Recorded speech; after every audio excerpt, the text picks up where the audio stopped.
ಇವತ್ತು ಈ ವೇದಿಕೆಯ ಮೇಲೆ ನಿಂತಾಗ ನನ್ನ ಕಣ್ಮುಂದೆ ನಾನು ಪಡೆದಿರತಕ್ಕಂಥ ಯಾವುದೇ ಅವಾರ್ಡು ನನ್ನ ಮುಂದೆ ಇಲ್ಲ. ಯಾಕಪ್ಪ ಅಂದ್ರೆ ಅವ್ರು ಕೊಟ್ಟಿರಂತ ಎಲ್ಲ ಅವಾರ್ಡು ಕೂಡ ಒಂದು ಶೋಕೇಸ್ ಅಲ್ಲೋ ಅಥವಾ ಒಂದು ಕಮೋಡ್ ಅಲ್ಲೋ ಹೋಗಿ ಸೇರ್ಕೊಂಡು. ಆದ್ರೆ ಇವತ್ತು ನಮ್ಮ ಸಮಾಜ ಬಹುಶಃ ಈ ಸಮಾಜದಲ್ಲಿ ನಾನು ಹುಟ್ಟಿದ್ದೀನಲ್ಲ ಅನ್ನೋದೇ ಒಂದು ದೊಡ್ಡ ಹೆಮ್ಮೆ. ಈ ಸಮಾಜದಲ್ಲಿ ಹುಟ್ಟಿರೋದಕ್ಕೋಸ್ಕರ ನಮ್ಮ ಸಮಾಜಕ್ಕೆ ಏನಾದರೂ ಸಾರ್ಥಕತೆಯನ್ನು ಮಾಡಬೇಕಲ್ಲ ನಾವು. ಈ ಭೂಮಿಯ ಮಣ್ಣನ್ನ ಋಣ ತೀರಿಸಬೇಕು ನಾವು ಬಹುಶಃ ನನ್ನ ಪರಿಚಯ ನಾನು ಮಾಡ್ಕೊಬೇಕಾಗಿತ್ತು.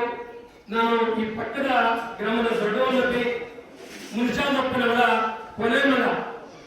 ನಾನು ಕೂಡ ಈ ಮಣ್ಣಿನ ಮಗ, ಇದೇ ಊರು, ಇದೇ ನೆಲದ. ಅದೊಂದು ಬಹಳ ಹೆಮ್ಮೆ ನನಗೆ ಹೇಳ್ಕೊಳ್ಳಕ್ಕೆ. ಬಂಧುಗಳೇ, ಇವತ್ತು ನಾವು ಸಮಾಜ ಸೇವೆ ಮಾಡಕ್ಕೆ ಹೋದಾಗ ನಾನಾ ತೊಡಕುಗಳು ಬರ್ತವೆ, ನಾನಾ ಹವಾಮಾನಗಳಾಗ್ತವೆ, ಮನುಷ್ಯನ ಹವಾಮಾನದಿಂದ ಕಾಣುತ್ತದಾಗುತ್ತೆ. ಇವೆಲ್ಲೂ ಕೂಡ ನನ್ನ ಗಮನ ತಂದಾಗ ನಮ್ಮ ಸಮಾಜದ ಮುಖಂಡರು, ನಮ್ಮ ಹಿತೈಷಿಗಳು ನನ್ನ ಬೆಂತಟ್ಟಿ, ಲಕ್ಷ್ಮಣ್ ಗೌಡ ಯಾವುದೇ ಕಾರಣಕ್ಕೂ ನಿಮ್ಮ ಸಮಾಜ ಸೇವೆನ ನಿಲ್ಲಿಸಬೇಡಿ, ನಿಮ್ಮ ಸಮಾಜ ಸಾರ್ಥಕತೆ ಆಗುತ್ತೆ.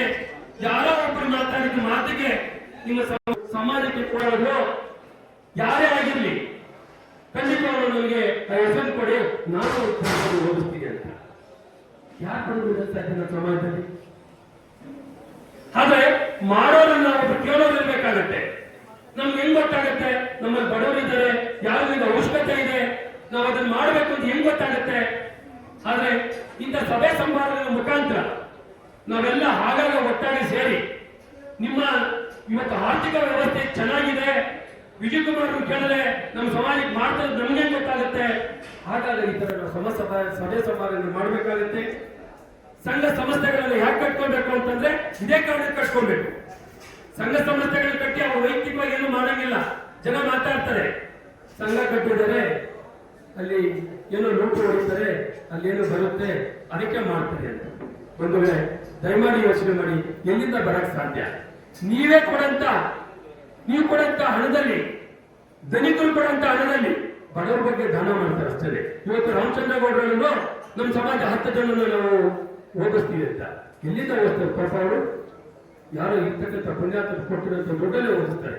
ಹಾಗಾಗಿ ಆ ಕೆಲಸ ಮಾಡಕ್ಕೆ ಮುಂದೆ ಬಂದಿರೋರನ್ನ ನಾವು ಪ್ರಶಂಸೆ ಮಾಡಿ ಅವರನ್ನು ಬೆನ್ನಿತಟ್ಟಬೇಕೇ ವಿನಃ ಎಲ್ಲಾ ಸಮಾಜಗಳಲ್ಲಿ ಇರುತ್ತೆ. ಹಾಗಾಗಿ ನಮ್ಮ ಸಮಾಜದಲ್ಲಿ ಯಾರು ಅನ್ಯತಾ ಭಾವಿಸ್ಬೇಡಿ. ಎಲ್ಲರ ಮನೆ ಹೆಚ್ಚು ಕೂತಿದ್ದೇ ಇರುತ್ತೆ, ಅದೇನು ತಲೆ ಕೆಡ್ಸ್ಕೊಳಕ್ ಹೋಗ್ಬೇಡಿ. ಎಲ್ಲರೂ ಹಾಗೆ ಆಗುತ್ತೆ, ಬದುಕೊಂಡ್ರೆ ಹಂಗೆ. ಹಗಲು ರಾತ್ರಿ ಹೆಂಗಾಗುತ್ತೋ ಎಲ್ಲ ಮನುಷ್ಯರ ಬದುಕಿನಲ್ಲಿ ಆಗುತ್ತೆ, ಅದ್ಯಾರೋ ತಲೆ ಕೆಡ್ಸ್ಕೊಳ್ಳೋ ಅವಶ್ಯಕತೆ ಇಲ್ಲ. ಹಾಗಾಗಿ ಇವತ್ತೇನು ಕೆಂಪೇಗೌಡ ಜಯಂತಿ ಮಾಡಬೇಕಂತ ಹೊರಟಿದ್ದಾರೆ, ಆ ಕೆಂಪೇಗೌಡ ಜಯಂತಿಗೆ ನಾವು ಪೂರ್ವಭಾವಿ ಸಭೆಗೆ ಕರೆದಿದ್ದೀವಿ. ಆ ಪೂರ್ವಭಾವಿ ಸಭೆಗೆ ಕರೆದಾಗ ನಿಮಗೆ ಬಂದಂತ ಮಹಾಪೂರ್ವೇ ಬೇರೆ. ಕರೆದಿದ್ದ ಪೂರ್ವಭಾವಿ ಸಭೆ ಇಲ್ಲಿ ಮಾತಾಡಿದ್ದು ಎಲ್ಲರ ಒಕ್ಕಲಿಗರ ಉದ್ಧಾರವನ್ನೇ ಮಾಡ್ತೀರಿ ಅನ್ನಂತ ಶಕ್ತಿ ತುಂಬುವಂತ ಕೆಲಸ. ಅದು ಯಾರು ಸಣ್ಣ ಪುಟ್ಟವರಿಗೆ ಆಶ್ವಾಸನೆ ಕೊಟ್ಟಿಲ್ಲ. ತಾಯಿ ಚೌಡೇಶ್ವರಿ ಸಮಿತಿಯಲ್ಲಿ ಕೊಟ್ಟು ನಿಂತು ಅವರ ಒಂದು ವಚನವನ್ನು ಕೊಟ್ಟಿದ್ದಾರೆ ಅಂದ್ರೆ ಅವ್ರು ಹಿಂದೆ ಸರಿ ಮಾತೇ ಇಲ್ಲ. ಏನೋ ಮೈಕ್ ಸಿಕ್ಕಿದೆ, ಬಾಯಿ ಕೊಂಡು ಮಾತಾಡ್ತಾರೆ, ಆಮೇಲೆ ಯಾರು ಕೂಡ ಅದನ್ನು ತಂದುಕೊಳ್ಳೋದಿಲ್ಲ ಅನ್ನೋ ಪ್ರಶ್ನೆ ಯಾರು ಒಂದ್ಸಲ ಬರೋದು ಬೇಡ. ಖಂಡಿತವಾಗೂ ನೀವು ಕೊಟ್ಟಂತ ಮಾತು ಉಳಿಸ್ಕೊಳ್ತೀವಿ, ಯಾವುದೇ ಕಾಣಿಕೆಯಿಂದ ಅಂತ ಮಾತಿಲ್ಲ. ಜೊತೆಗೆ ಇವತ್ತು ನನ್ನ ಸಮಾಜ ಸೇವೆನ ಗುರುತಿಸಿ ಒಂದು ಅವಾರ್ಡ್ ಕೊಟ್ಟಿದ್ದಾರೆ. ಆ ಸಮಾಜ ಸೇವೆಯ ಸಣ್ಣ ವಿಷಯಗಳನ್ನು ತಮ್ಮ ಮುಂದೆ ಹಂಚ್ಕೊಳ್ಳಕ್ಕೆ ಪ್ರಯತ್ನ ಮಾಡ್ತೀವಿ. ಬಂದವಳೆ, ನಾವು ಸಮಾಜ ಸೇವೆನ ಸ್ಟಾರ್ಟ್ ಮಾಡಿದಾಗ ಮೊದಲನೇದಾಗಿ ನಮ್ಗೆ ಜ್ಞಾಪಕ ಬಂದಿದ್ದು ಪ್ರಕೃತಿಯಿಂದ ಬಂದಿದ್ದೀವಿ ನಾವು, ಮತ್ತೆ ಪ್ರಕೃತಿಗೆ ವಾಪಸ್ ಹೋಗ್ತೀವಿ. ಭೂಮಿ ಮೇಲೆ ಮತ್ತೆ ಸಾಧ್ಯನೇ ಇಲ್ಲ, ಪ್ರಕೃತಿಯಿಂದ ಬಂದಿದ್ದೀವಿ, ಪ್ರಕೃತಿಗೆ ವಾಪಸ್ ಹೋಗ್ತೀವಿ ಅನ್ನಂತ ಮನಗಂಡು ಇವತ್ತು ಕೊರೋನಾ ಸಮಯದಲ್ಲಿ ಇವತ್ತೊಂದು ಆಕ್ಸಿಜನ್ ಬೇಕಾದಾಗ ಎಲ್ಲಿರೋಂಥವ್ರು ಗೊತ್ತಿರುತ್ತೆ. ಅಂದ್ರೆ ನಾವು ಗಿಡನ ಎಷ್ಟು ನೆಗ್ಲೆಕ್ಟ್ ಮಾಡ್ತೀವಿ, ಆ ಗಿಡದಿಂದ ಬರ್ತಕ್ಕಂಥ ಆಕ್ಸಿಜನ್ ಏನಾದ್ರು ಅಪ್ಪಿತಪ್ಪಿ 2 ನಿಮಿಷ ನಿಂತು ಅಂದ್ರೆ ಬಹುಶಃ ನಾವು ಇಲ್ಲೆಲ್ಲ ನಿಂತ್ಕೊಂತೀವಿ.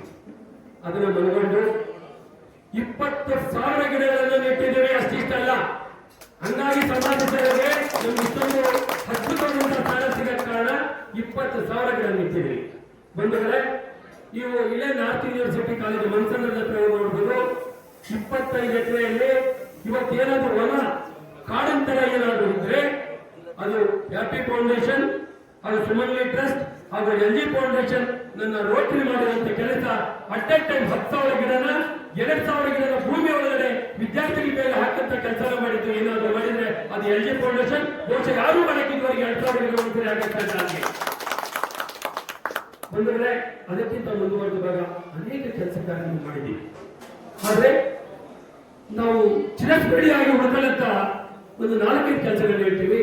ನಾನು ರೋಟರಿ ಅಧ್ಯಕ್ಷನಾಗಿದ್ದಾಗ BKF ಬೆಂಗಳೂರು ಕಿಡ್ನಿ ಫೌಂಡೇಶನ್ ಹಾಗೂ ನಮ್ಮ ರೋಟರಿ ಸಹಯೋಗದೊಂದಿಗೆ ನಾನು LG ಫೌಂಡೇಶನ್ ಸೇರಿ ನಮ್ಮ ಹೊಸಕೋಟೆಯಲ್ಲಿ ಯಾವುದೇ ಡಯಾಲಿಸಿಸ್ ಮಿಷನ್ ಇರಲಿಲ್ಲ.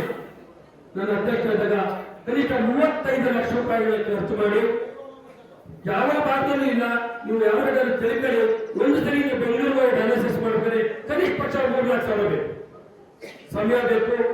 ಜೊತೆಗೆ ನೀವು ಇಲ್ಲಿಂದ ಬಾಡಿಗೆ ಕೊಡಬೇಕು, ಕಾರಣಗಳಿದ್ರೆ ಪರವಾಗಿಲ್ಲ, ಇಲ್ಲಾಂದ್ರೆ 5,000 ರೂಪಾಯಿ ಬೇಕು. ಇದನ್ನು ಮನಗೊಂಡು ಫ್ರೀ ಡಯಾಲಿಸಿಸ್ ಸ್ಥಾಪನೆ ಮಾಡಿದ್ವಿ.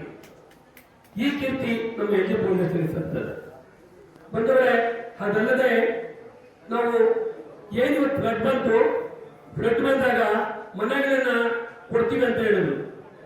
ಎಷ್ಟೋ ಮನೆಗಳು ಬಿದ್ದೋದಾಗ ಯಾರು ಕೂಡ ಮನೆಗಳು ಕೊಡ್ಲಿಲ್ಲ.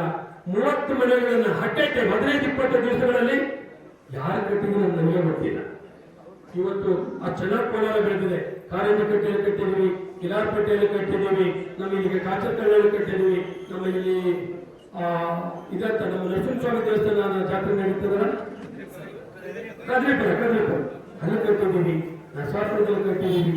ಆದ್ರೆ 15-20 ವರ್ಷಗಳಲ್ಲಿ ನಾನು ನಮ್ಮ ಮಂಜುಳಗೆ ನಮ್ಮ ಶಶಿಗಳೇ ವಾತ್ಸಲ್ಯ ಮನೆಗೆ ನಮ್ಮನ್ನ ಕರೆದಿದ್ರು ಉದ್ಘಾಟನೆ ಮಾಡಕ್ಕೆ. ಮಂಜು, ಈ ಧರ್ಮಸ್ಥಳ ಸಂಘರು ಎಷ್ಟು ಮಾಡಕ್ಕಾಗುತ್ತೆ ಮಾಡಿ, ನೀವೆಲ್ಲರೂ ಮಾಡಕ್ಕಾಗಲ್ಲ. ಒಂದು ವೇಳೆ ಮಾಡಕ್ ಆಗದೇ ಇದ್ದಂತ ಸಂದರ್ಭದಲ್ಲಿ ಏನಾದ್ರೂ ಅವಕಾಶ ಸಿಗ್ತದೆ ಖಂಡಿತವಾದ ಅವಕಾಶ ನನಗೆ ಕೊಡು, ನಾವು ಯಾವುದೇ ಸಮಾಜ ಆಗಿರ್ಬೋದು, ನಾನು LG ಫೌಂಡೇಶನ್ ಊರು ಒಂದು ಮನೆಯನ್ನು ನಿರ್ಮಾಣ ಮಾಡ್ಕೊಡ್ತೀನಿ ಅಂತ ಹೇಳಿದ್ವಿ. ಬಂಧುಗಳೇ, ಅದನ್ನು ಹೊರತುಪಡಿಸಿ ಅನೇಕ ಕಾರ್ಯಕ್ರಮಗಳನ್ನ LG ಫೌಂಡೇಶನ್ ಮಾಡ್ಕೊಂಡು ಬಂದಿದೆ. ಆದ್ರೆ ಸಮಯದ ಅಭಾವ ಕೂಡ ಇದೆ. ಇಲ್ಲಿ ಸೇರ್ತಕ್ಕಂಥ ಎಲ್ಲ ನಮ್ಮ ಸಮಾನ ಮನುಷ್ಯರು, ಜೊತೆಗೆ ನಮ್ಮ ಸಮಾಜಗಳು. ನಾವು ಇಲ್ಲಿ ನಿಂತು ಏನ್ ಬೇಕಾದ್ರೂ ಮಾತಾಡ್ಬೋದು ನಮ್ಮ ಸಮಾಜಕ್ಕೆ.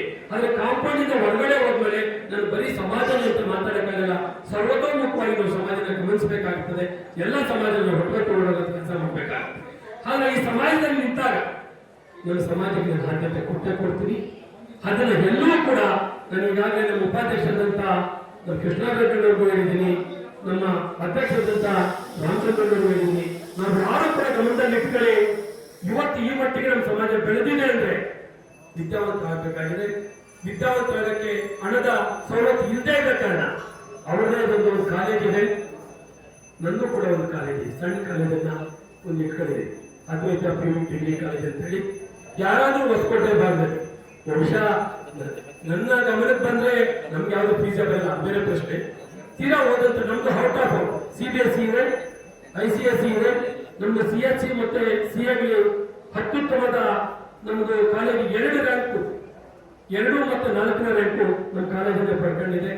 ಆ ತರದ ಯಾರಾದ್ರೂ ಪರ್ಟಿಕ್ಯುಲರ್ ಆಗಿ CA ಮಾಡ್ತಾರೆ, CS ಮಾಡ್ತಾರೆ, ಓದಕ್ ಜಾಗ ಇಲ್ಲ, ಖಂಡಿತವಾಗ್ಲೂ ಜಾಗ ಮಾಡ್ಕೊಡ್ತೀನಿ, ಕಾಲೇಜಲ್ಲಿ ಫ್ರೀಯಾಗಿ ಸೀಟ್ ಕೊಡ್ತೀನಿ ಅನ್ನೋ ಮಾತನ್ನು ಹೇಳ್ತಾ ನನ್ನನ್ನ ಈ ಸಮಾಜಕ್ಕೆ ನನ್ನನ್ನು ಈ ಕರೆಸಿ ನನ್ನನ್ನ ಸನ್ಮಾನ ಮಾಡಿ, ಬಹುಶಃ ನನಗೆ ಆ GT ಅವಾರ್ಡು, ಆರ್ಯಭಟ ಪ್ರಶಸ್ತಿ, ಫಸ್ಟ್ ನ್ಯೂಸ್ ಕನ್ನಡದಲ್ಲಿ ಎಲ್ಲರೂ ಬಂದಾಗ ನನಗೆ ಸಂತೋಷ ಆಗುತ್ತೆ ಇಲ್ಲ ಗೊತ್ತಿಲ್ಲ. ಯಾಕಂದ್ರೆ ಅವತ್ತಿಗೆ ಎಲ್ಲರೂ ಇಟ್ಕೊಂಡು ಪ್ರಶಸ್ತಿ ತಗೊಂಡಾಗ ಇವತ್ತು ನನ್ನ ಕುಟುಂಬದಲ್ಲಿ ಮಾತ್ರ ಇದೆ, ನನ್ನ ಸಮಾಜದಲ್ಲಿ ಮಾತ್ರ ಇದೆ. ಈ ಸಮಾಜದ ಮತ್ತೆ ನಾನು ಈ ಪ್ರಶಸ್ತಿನ ತಗೊಂಡಿದ್ದಕ್ಕೆ ಬಹಳ ಖುಷಿ ಆಗ್ತಿದೆ. ಹಾಗಾಗಿ ಬಂದಿರ್ತಕ್ಕಂಥ ಎಲ್ಲ ನನ್ನ ಬಂಧುಗಳಿಗೆ ನನ್ನ ಆಡ ಹಚ್ಚಿ ನಮಸ್ಕರಿಸುತ್ತಾ ವಂದನಿಸ್ತೀನಿ.